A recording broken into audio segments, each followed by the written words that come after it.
sektor jasa keuangan melihat penerapan tarif Trump dan juga risiko yang dialami oleh sektor jasa keuangan dan bagaimana mitigasi kemungkinan untuk pertumbuhan ekonomi Indonesia ke depan bisa direvisi ke atas lebih lanjut lagi. Dapat disampaikan bahwa rapat Dewan Komisioner bulanan OJK pada 30 Juli 2025 menilai stabilitas sektor jasa keuangan tetap terjaga. Dalam laporan terbarunya, IMF meningkatkan proyeksi pertumbuhan ekonomi global, termasuk pertumbuhan ekonomi Indonesia di tahun 2025 dan 2026. Peningkatan ini didorong oleh aktivitas ekonomi pada semester pertama 2025 yang lebih baik dibandingkan proyeksi awal. Lalu, tarif resiprokal Amerika Serikat lebih rendah dari yang diumumkan sebelumnya, perbaikan likuiditas global, serta kebijakan fiskal yang akomodatif. Tensi perang dagang mereda seiring dengan kesepakatan tarif antara Amerika Serikat dengan beberapa negara mitra utama. Sejalan dengan itu, indikator ekonomi global menunjukkan tren membaik dan tercatat di atas ekspektasi, ditunjukkan oleh kinerja manufaktur dan perdagangan global yang meningkat, serta rilis pertumbuhan beberapa negara utama di kuartal kedua 2025 seperti Amerika Serikat dan Tiongkok yang lebih baik dibandingkan ekspektasi sebelumnya. Pasar keuangan global secara umum menguat dengan investor melakukan risk on dan volatilitas yang juga menurun, diikuti berlanjutnya aliran modal ke emerging market termasuk Indonesia. Di sisi perekonomian domestik, indikator permintaan masih terjaga stabil, terlihat dari laju inflasi yang rendah dan pertumbuhan uang beredar dalam tren yang meningkat. Indikator sisi penawaran masih mix dengan surplus neraca perdagangan yang persisten dan cadangan devisa di level yang tinggi. Meskipun PMI manufaktur masih di zona kontraksi. Kesepakatan Indonesia dengan Amerika Serikat untuk menurunkan tarif menjadi 19% yang menjadi salah satu tarif terendah di kawasan, diharapkan akan menciptakan peluang yang meningkatkan daya saing Indonesia, terutama dibandingkan dengan negara-negara lain yang menghadapi tarif yang lebih tinggi dari Amerika Serikat. OJK menyambut baik afirmasi peringkat kredit sovereign Indonesia oleh Standard & Poor's, global rating pada level BBB atau triple B untuk jangka panjang dan A2 untuk jangka pendek dengan outlook stabil. Penilaian ini mencerminkan kepercayaan yang terus terjaga terhadap kekuatan fiskal, ketahanan ekonomi, serta sektor keuangan Indonesia yang solid. Selain itu, kinerja perekonomian global yang membaik, ketegangan perang dagang yang mereda, dan tercapainya kesepakatan perdagangan antara pemerintah Indonesia dan Amerika Serikat diharapkan dapat memberikan ruang optimalisasi kinerja intermediasi industri jasa keuangan bagi sektor prioritas dan sektor yang berpeluang mendapatkan dampak positif atas kepastian kesepakatan perdagangan itu. OJK mendukung penuh kebijakan dan fasilitasi yang diberikan pemerintah dalam rangka meningkatkan daya saing industri, merealisasikan peluang-peluang yang ada, termasuk meningkatkan peran lembaga jasa keuangan dalam skema pembiayaan untuk program prioritas pemerintah, dengan tetap menerapkan manajemen risiko dan tata kelola yang baik, serta berfokus pada penguatan ekosistem jasa keuangan yang sehat, inklusif, dan kompetitif untuk mendorong pertumbuhan ekonomi yang berkelanjutan. Untuk itu, OJK juga melakukan langkah-langkah deregulasi, di antaranya di industri pegadaian, perusahaan pembiayaan, perusahaan modal ventura, dan lembaga keuangan mikro atau PVML yang nanti akan disampaikan lebih lanjut oleh Pak Agusman. Selanjutnya, dalam rangka mendukung efektivitas pelaksanaan perizinan, pengawasan, serta menjaga integritas SJK, OJK memperkuat kerjasama pertukaran data dengan Kementerian Hukum melalui penandatanganan perjanjian kerjasama Kementerian Hukum dan OJK. OJK juga sedang menyusun rancangan surat edaran OJK tentang profesi penunjang di sektor jasa keuangan sebagai ketentuan turunan POJK 5 tahun 2025 tentang profesi penunjang di sektor jasa keuangan yang antara lain mengatur teknis kompetensi dan asosiasi profesi penunjang yang menyediakan jasa di sektor jasa keuangan.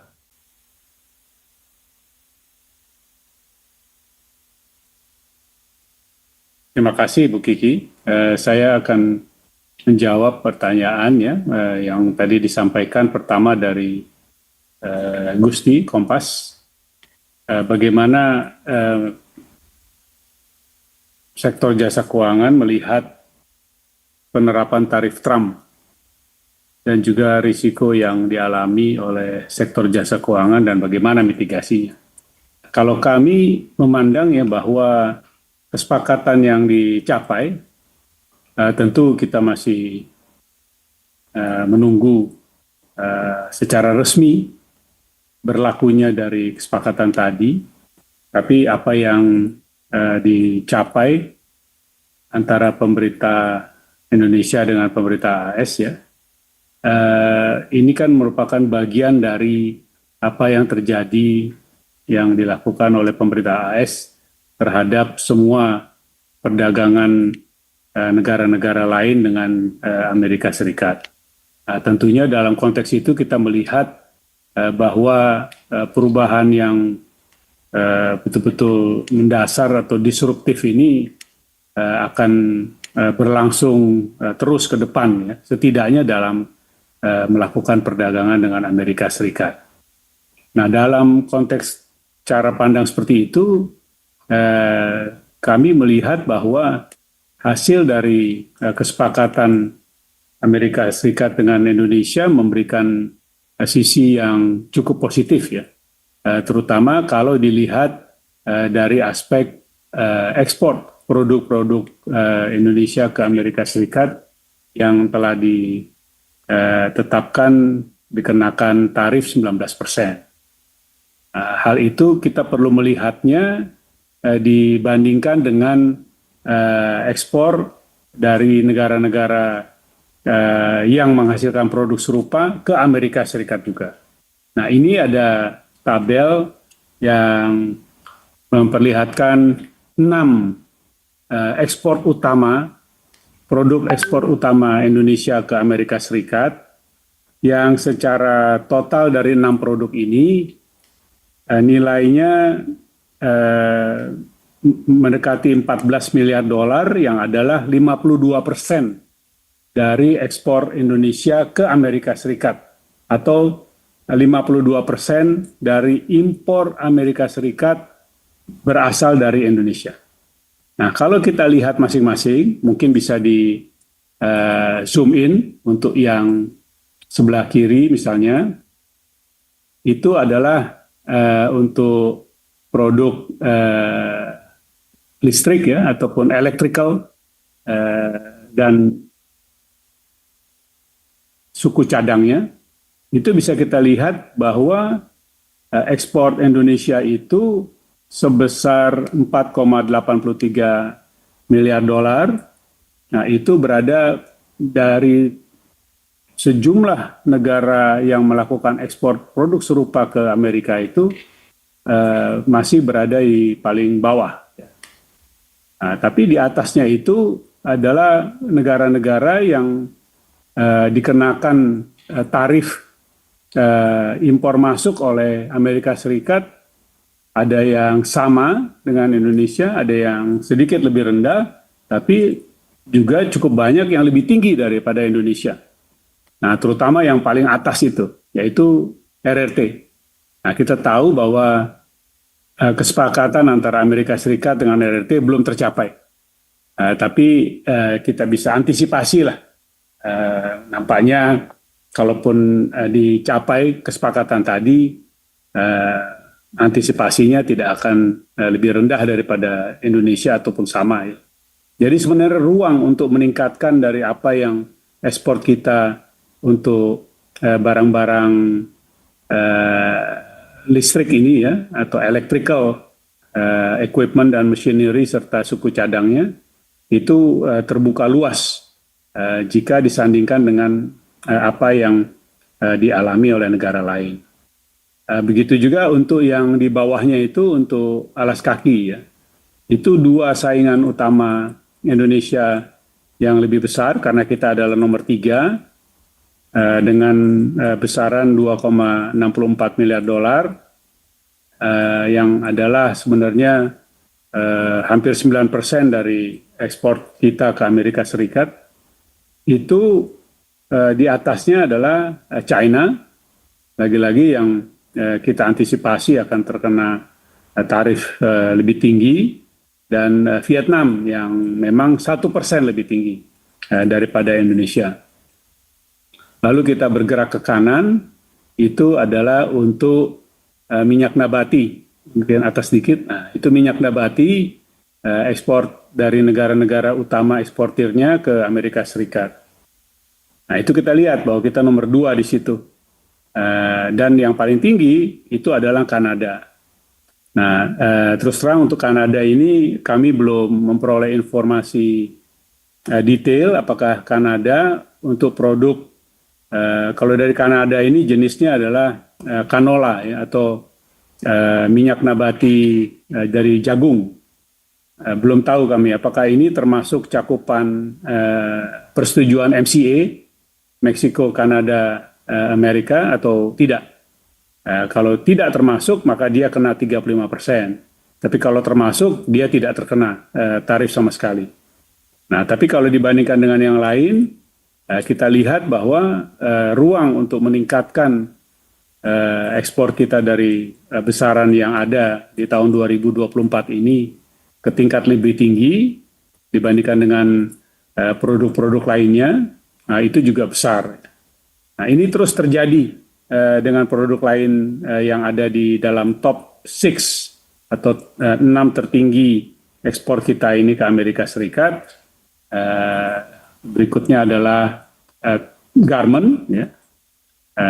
Dan kemudian sebelah kanannya adalah karet dan produk karet. Ya. Kemudian yang bawah kanan itu adalah furniture. Nah, dari tayangan ini bisa terlihat bahwa peluang untuk kita meningkatkan daya saing itu terbuka lebar. Dilihat dari kacamata posisi ekspor kita sekarang dan ruang untuk bisa meningkatkannya dibandingkan dengan tingkat tarif yang dialami oleh negara-negara lain yang juga mengimpor produk serupa ke Amerika Serikat. Nah, dalam kaitan itu tentu kami di bawah koordinasi dari pemerintah mendukung upaya kita lebih lanjut meningkatkan daya saing sehingga kita bisa terus memanfaatkan peluang tadi itu di tengah-tengah tentu kondisi yang disruptif itu justru memanfaatkan ruang yang ada untuk peningkatan ekspor. Utamanya adalah bagaimana kita bisa memperbaiki dan memperkuat terus iklim berusaha dan iklim investasi di Indonesia. Nah, secara khusus terkait dengan perkreditan dari perbankan yang diberikan alokasinya kepada perusahaan-perusahaan yang melakukan ekspor di beberapa komoditas utama ini. Nah, ini sedang dilakukan pendalaman lebih lanjut oleh Pak Dian dan bidang perbankan untuk melihat bagaimana ruang yang bisa dimanfaatkan dalam konteks pembiayaan dimaksud. Nah, semula kami mendalami angka-angka alokasi kredit ini kepada produk-produk ekspor utama kita ke Amerika Serikat. Sebenarnya dilihat pada waktu dicanangkannya tanda petik Liberation Day oleh Presiden Trump, sehingga menghitung risiko dan bagaimana memitigasinya. Tapi setelah angkanya sekarang ini bisa dikatakan hampir final dan sudah dapat angka besaran spesifik, justru bisa melihatnya dari data-data tadi, peluang yang bisa dimanfaatkan untuk ke depannya. Saya rasa begitu perspektif melihat perkembangan terkini dari pembicaraan dan juga kesepakatan yang telah dicapai oleh pemerintah Indonesia dengan Amerika Serikat untuk perdagangan bilateralnya. Justru bisa melihatnya dari data-data tadi, peluang yang bisa dimanfaatkan untuk ke depannya. Saya rasa begitu perspektif melihat perkembangan terkini dari pembicaraan dan juga kesepakatan yang telah dicapai oleh pemerintah Indonesia dengan Amerika Serikat untuk perdagangan bilateralnya. Untuk hal-hal lainnya, baik dari aspek keinginan ataupun komitmen untuk menyeimbangkan neraca perdagangan, kami juga memandangnya positif, ya.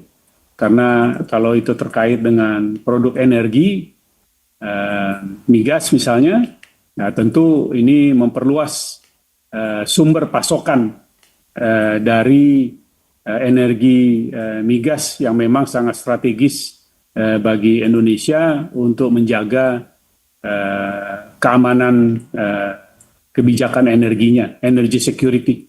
Jadi dengan semakin banyaknya sumber untuk pasokan dari energi energi migas di Indonesia, tentu ini memperluas juga daya tahan kita untuk menjaga energy security.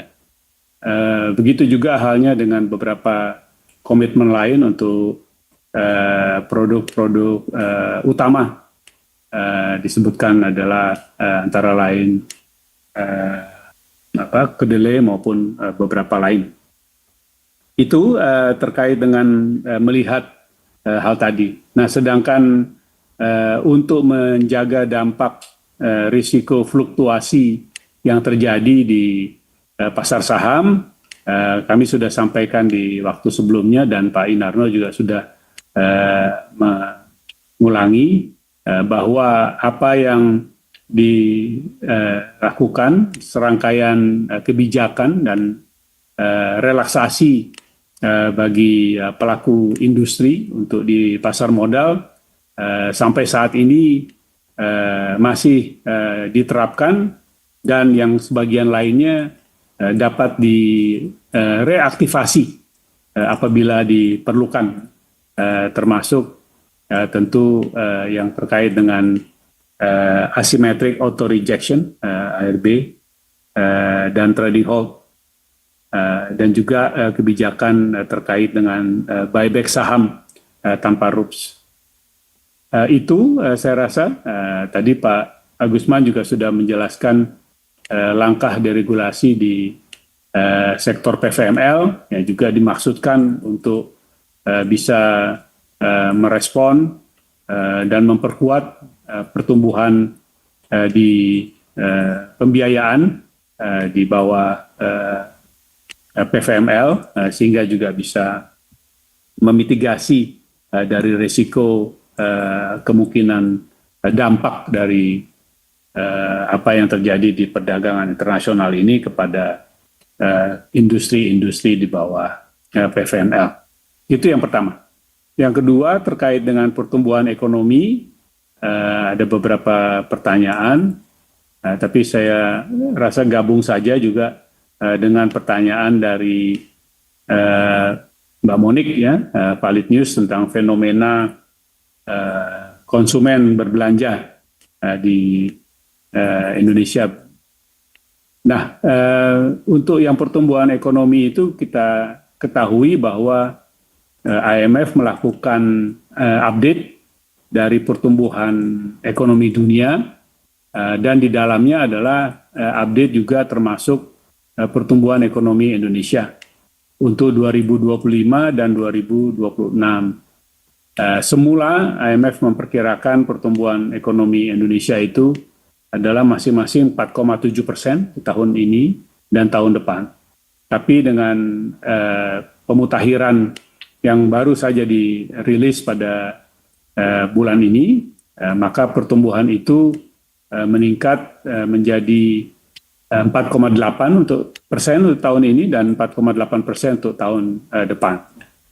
Nah, ini menunjukkan bahwa sama dengan pandangan yang kami sampaikan, sekalipun kebijakan pemerintah Amerika Serikat itu menimbulkan disrupsi besar, tapi dengan dicapainya kesepakatan, setidaknya memberikan suatu sinyal dan kepastian mengenai bagaimana ini akan berujung dalam suatu keputusan ataupun kesepakatan yang kemudian akan menjadi masukan bagi pergerakan ekspor impor dan juga pada responnya nanti investasi dan kepastian berusaha.